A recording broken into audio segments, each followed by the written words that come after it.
sejati sesuai dengan tema bacaan kita hari ini. Rasul Paulus mengirimkan surat ini kepada orang-orang di Filipi ketika dia ada dalam penjara di Roma. Pemberitaan Injil yang dilakukan oleh Rasul Paulus dianggap mengganggu ketertiban kota, sehingga dalam situasi ini ia ditangkap oleh pemerintahan Romawi. Ia menerima hukuman dan dia harus ada di tengah-tengah kehidupan di dalam penjara. Itulah sebabnya di tengah-tengah penjara atau di dalam penjara Paulus tidak pernah menunjukkan rasa takut, tetapi dia menunjukkan bahwa Injil yang diberitakan tidak pernah dapat dipenjarakan. Dengan berani ia tetap menyatakan bahwa kebenaran sejati yang disampaikan dalam Injil tidak pernah dapat dipenjarakan dan tidak pernah memenjarakan manusia. Rasul Paulus menyampaikan ini dengan berani dan ia dengan sekuat tenaga berusaha untuk memberitakan Injil itu di mana-mana. Dan yang sangat menarik, ia menyampaikan kepada orang-orang di Filipi untuk tetap ada dan tetap membangun kehidupan mereka dalam Kristus Yesus, supaya mereka tetap ada dan mereka tetap hidup, karena Kristus telah memerdekakan mereka dan Kristus pula telah memberikan kehidupan yang membuat mereka ada dan bisa menikmati semua yang mereka nikmati. Dan semua itu terjadi oleh karena Kristus yang memberi kehidupan. Injil yang diberitakan oleh Paulus merupakan sebuah kebenaran yang harus dipertahankan, karena kepercayaan kepada Kristus yang bangkit dan mati dari antara mati itu merupakan sebuah kebenaran yang harus disyukuri, karena ia mati dari antara orang mati merupakan sebuah hal yang menjadi kehidupan yang harus disyukuri oleh setiap orang yang telah menerima Injil. Bahkan di dalam penjara Paulus sekali-kali tidak pernah menunjukkan sebuah tindakan ketakutan, tetapi dia dengan berani untuk terus ada dan menjalani sebuah proses. Karena bagi Paulus, dia percaya bahwa Kristus yang telah memberikan kehidupan itu baginya. Dia percaya bahwa Kristus juga sanggup melakukan apa yang terbaik di tengah-tengah hidupnya hari lepas saya.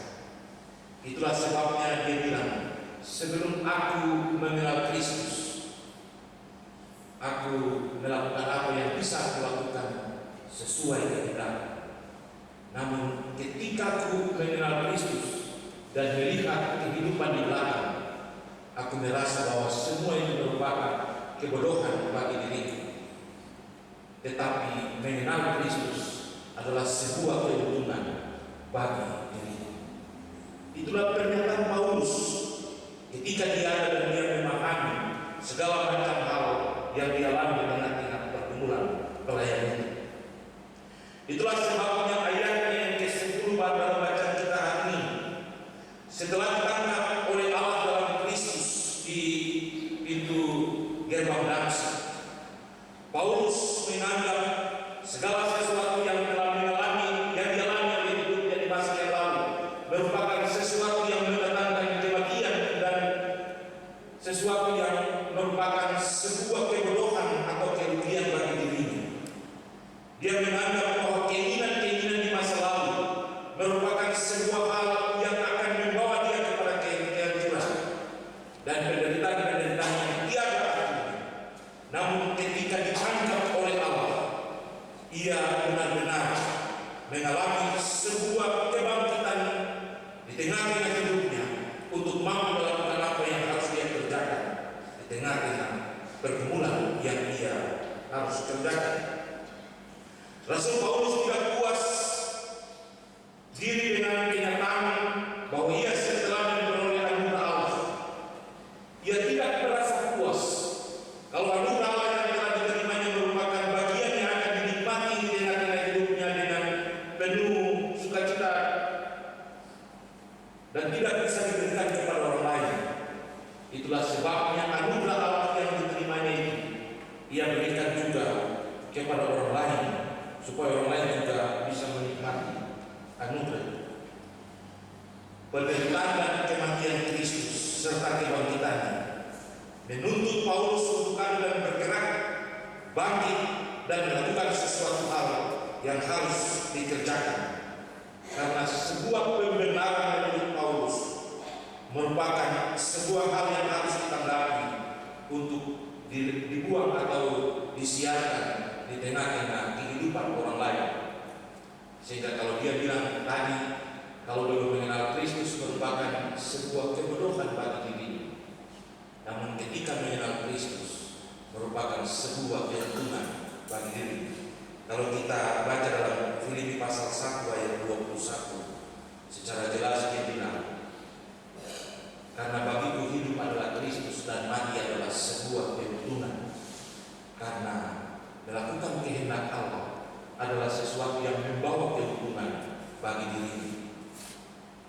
Itulah sebabnya mengenal Kristus itu berharga bagi dirinya, dan ia pantas dan harus melakukan apa yang telah dikerjakan oleh Kristus di tengah-tengah hidup. Oleh sebab itu, Bapak Ibu yang diberkati Tuhan, Paulus mengajak orang-orang di Filipi dan juga kita semua untuk harus tetap ada dan memahami, mengimani Kristus dan menganggap Kristus sebagai sebuah kebenaran yang sejati yang harus kita pertahankan di tengah-tengah hidup. Kemudian ayatnya yang ke-11 dari bacaan kita hari ini, supaya aku akhirnya beroleh kebangkitan dari antara orang mati. Target dari kehendak atau cita-cita yang baru dari Paulus adalah memperoleh kebangkitan dari antara orang mati. Target hidup kekal adalah target yang dicapai setelah memperoleh dan mengenal Kristus secara benar. Kalau minggu kemarin kita baca tentang kebangkitan tubuh, di situ diungkapkan bahwa saatnya ketika kafir itu berbunyi, maka Tuhan akan mengubah orang-orang yang tadinya memiliki tubuh yang duniawi dirubah menjadi tubuh yang surgawi.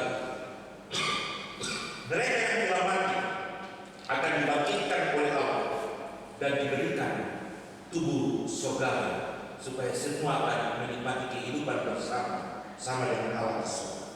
Itulah sebabnya target utama Paulus dalam ayatnya yang ke-11 ini adalah berusaha untuk mengejar kebangkitan dari antara orang mati. Artinya bahwa dia mau supaya ketika dia ada dan dia hidup, dia melakukan sesuatu untuk Tuhan dalam Kristus, sehingga saatnya ketika Kristus datang, dia memperoleh kehidupan kekal yang telah ditentukan oleh Kristus. Sehingga dengan semangat walau dalam penjara, dia memberikan sebuah penyebaran Injil itu di tengah-tengah kehidupan setiap orang. Walaupun tidak bisa dengan mulut, tapi dengan suratnya dia bisa menunjukkan sebuah tanggung jawab yang dia kerja. Kemudian ayatnya yang ke-12, Rasul Paulus tidak pernah merasa bahwa ia telah mencapai tujuan, dan juga tidak pernah merasa bahwa sudah sempurna apa yang harus dia kerjakan di tengah-tengah pekerjaan itu, tetapi berjuang dengan segenap hati untuk menangkap cita-citanya dengan modal supaya ditangkap oleh Kristus. Kebenaran sejati akan menjadi bagian manusia kalau Yesus sudah menangkap manusia. Paulus menyadari bahwa anugerah Tuhan selalu mendahului kemauan baik manusia, bukan manusia yang menangkap Tuhan, tetapi Tuhan yang harus menangkap manusia. Itulah sebuah hal yang harus dikerjakan. Saya baca ayat 12 kita semua ini. Bukan seolah-olah aku telah memperoleh hal ini atau telah sempurna, melainkan aku mengejarnya kalau aku juga dapat menangkapnya, karena aku pun telah ditangkap oleh Kristus Yesus. Itulah pengalaman Paulus, bahwa ketika Kristus menangkap ia menyadari bahwa itu merupakan sebuah anugerah Tuhan yang besar di tengah-tengah hidupnya. Itulah sebabnya dia mengajak semua orang untuk berusaha supaya bukan kita yang berusaha menangkap Tuhan, tetapi Tuhan yang harus menangkap. Kemarin saya baca di nonton YouTube atau TikTok ini, ada satu pendeta dia bilang, ketika dia mau pergi melayani di Jakarta Selatan, kebetulan dia tinggal di Jakarta Utara, dia mau naik taksi, ternyata seorang yang naik taksi itu juga seorang yang bertato dan lain sebagainya. Jadi ketika supir tanya kemana, bilang di Jakarta Selatan. Untuk apa? Beribadah, pimpin ibadah, pergi ibadah di Jakarta Selatan. Lalu dia bilang, oh ini gila sekali, tinggal Jakarta Utara tapi jauh-jauh pergi Jakarta Selatan. Ya, saya ini berbeda. Dia bilang, oh sama, kita juga orang, saya juga orang Kristen. Baru kenapa kita sembahyang? Nah, tidak perlulah. Tuhan kan ada di mana-mana. Kita cari Tuhan kan ada di hati. Bukan kita pergi cari Tuhan lalu dengan berpikir sebentar terus kita bilang, saya cuma mau bilang Tuhan ada di mana-mana. Tapi kita harus belajar untuk mengejar Tuhan itu, supaya bukan Dia ada di hati kita, tapi kita juga ada di hati Dia. Kita datang untuk mencari Dia dalam gereja, bukan soal kita mengadakan ibadah, tapi kita bekerja dan berusaha mengejar, supaya ketika kita ada dan kita sampai di gereja memuji Dia, Tuhan tahu kita di hatinya. Itu yang penting. Dan itulah yang saya bisa jelaskan untuk Bapak Ibu tentang ayat yang ke-12 ini, bahwa kita ada dan setiap hari berusaha untuk mencari Tuhan, tetapi bukan berarti kita berusaha untuk menangkap Tuhan bagi Paulus, tapi kita berusaha untuk mendekatkan diri dengan Tuhan sehingga pada akhirnya Tuhan yang menangkap kita dan menjadikan kita bagian dari itu. Sehingga tadi Paulus bilang, belum mengenal Kristus adalah sebuah kebodohan, tetapi ketika memahami dan mengenal Kristus dan ketika Kristus menangkap dia, bagi dia sebuah keuntungan, sebuah anugerah yang besar yang harus dinikmati di tengah hidup ini, dan harus melakukan segala sesuatu yang harus dikerjakan bagi banyak orang. Itulah sebabnya dari bacaan kita hari ini, kita semua sebagai satu persekutuan jemaat diajak untuk memahami bagian firman Tuhan ini.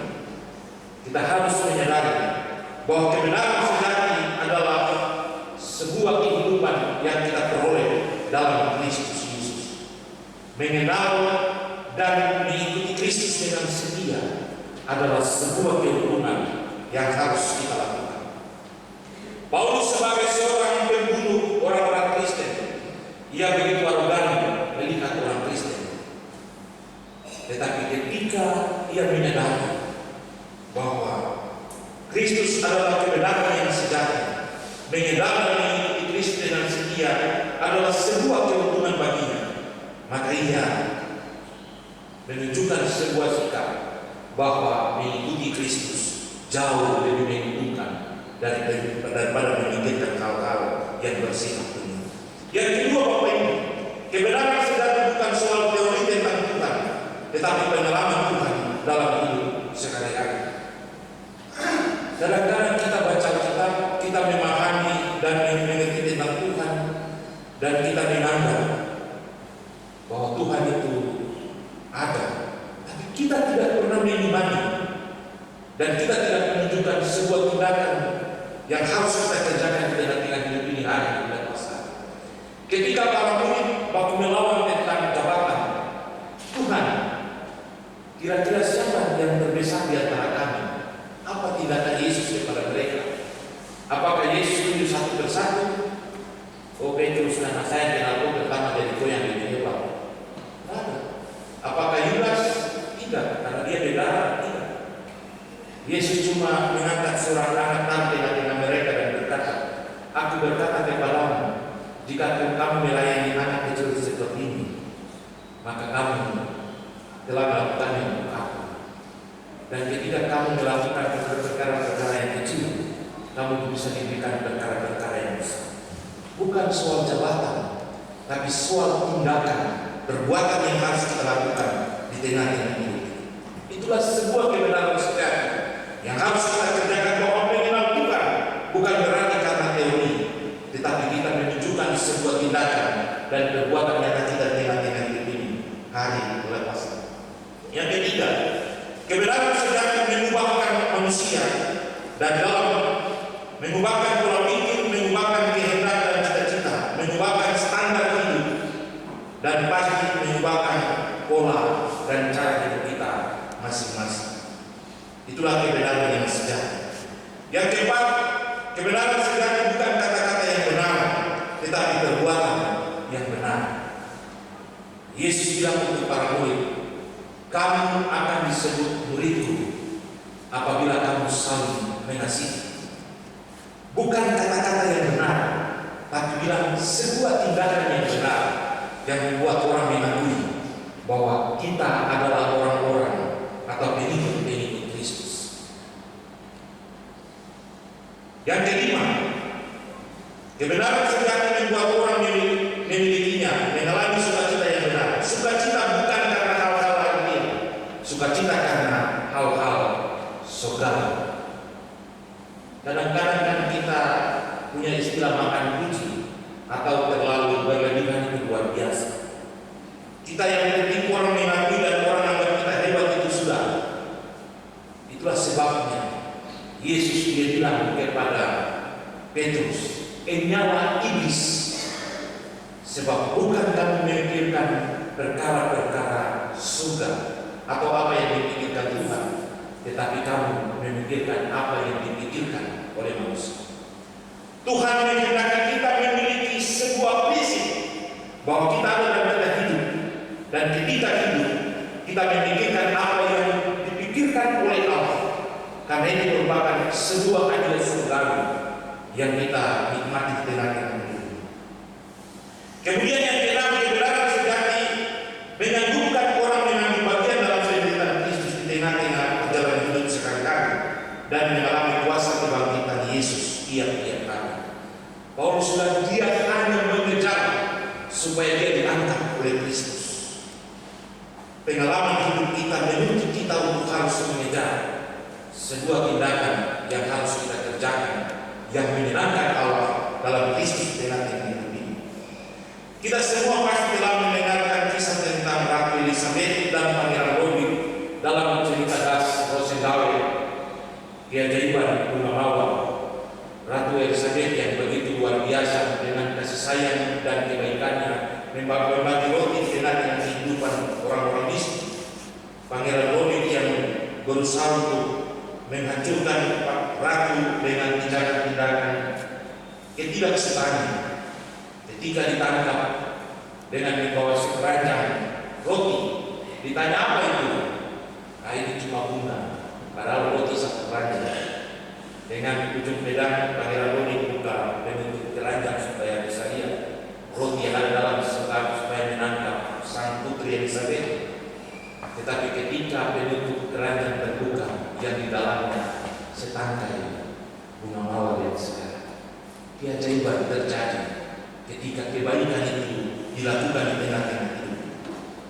Itulah sebabnya Paulus mengungkapkan kebenaran sejati menyembuhkan orang-orang untuk memahami penderitaan Kristus dan kebangkitan yang merupakan sebuah hal yang merupakan kebanggaan untuk setiap orang yang percaya kepada-Nya. Itulah sebabnya berusaha untuk mengalami kuasa dalam kebangkitan Kristus itu menjadi bagian yang harus kita lakukan di tengah-tengah hidup ini. Dan yang terakhir, kebenaran sejati menuntut setiap orang sampai pada akhirnya bangkit dari antara orang mati dan masuk ke dalam kehidupan yang kekal bersama Yesus Tuhan kita. Mudah-mudahan kita setia sampai saatnya datang. Rohani dalam dan tahanlah dan berjuang terus dalam perjuangan kudus. Petrus dalam tulisannya dia bilang, ketika kamu menjadi Kristen, kami harus tahu bahwa kamu akan mengalami berbagai macam penderitaan. Tahanlah dan berjuang terus supaya kehidupan kekal bangkit dari antara orang mati menjadi bagian milik kita. Supaya ketika nanti itu bunyi sangkakala itu terdengar, orang-orang mati dibangkitkan. Karena mungkin kan kita hidup kekal, mungkin seandainya Tuhan mati tahun 2050, Mungkin ketemu semua yang ada dalam gereja itu ada, tapi ketemu cucu-cucu cucu-cucu masih ada. Tapi ketika Tuhan datang pada tahun itu, langsung ketemu cucu-cucu cucu yang percaya terus diubah menjadi memiliki tubuh surgawi. Lalu kita yang sempat ini dibangkitkan menjadi diberikan tubuh surgawi. Itulah sebabnya dibilang kebenaran sedang menuntut setiap orang yang pada akhirnya memiliki kesempatan untuk bangkit dari antara orang mati. Itulah sebabnya selagi masih ada kesempatan, tahan dan berjuang terus dalam perjuangan terus ini, supaya saatnya kita juga benar-benar dibangkitkan dari antara orang mati ketika kita menikmati kehidupan kekal. Tuhan memberkati kita, firman ini menjadi berkat dan kekuatan bagi kita semua supaya kita terus ada dan menjadi yang terbaik di tengah-tengah ini. Amin. Bapak Ibu yang diberkati Tuhan, kita akan persekutuan yang beribadah. Kami mengundang paduan suara majelis untuk memuji Tuhan dengan lagu pujian.